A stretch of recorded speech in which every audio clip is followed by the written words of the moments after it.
रोज़े की हालत में कुछ काम ऐसे हो जाते हैं लोगों से जिनके बारे में लोग ये समझते हैं कि रोज़ा टूट जाता है, हालांकि उनसे रोज़ा नहीं टूटता है।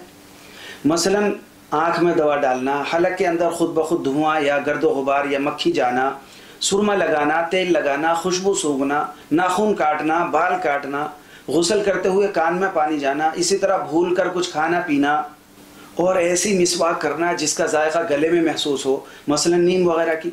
और कै यानी उल्टी अगर ख़ुद से आए तो रोज़ा नहीं टूटता, चाहे जितनी ही आ जाए।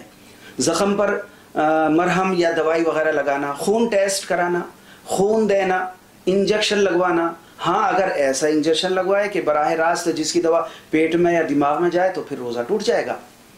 और किसी भी किस्म की ड्रिप से रोज़ा नहीं टूटता। अलबत्ता रोज़े में सिर्फ इसलिए ताकत की ड्रिप लगाना कि रोज़ा न लगे, ये मकरूह है। अल्लाह ताला हमारे रोज़ों को सही फरमाए, कबूल फरमाए।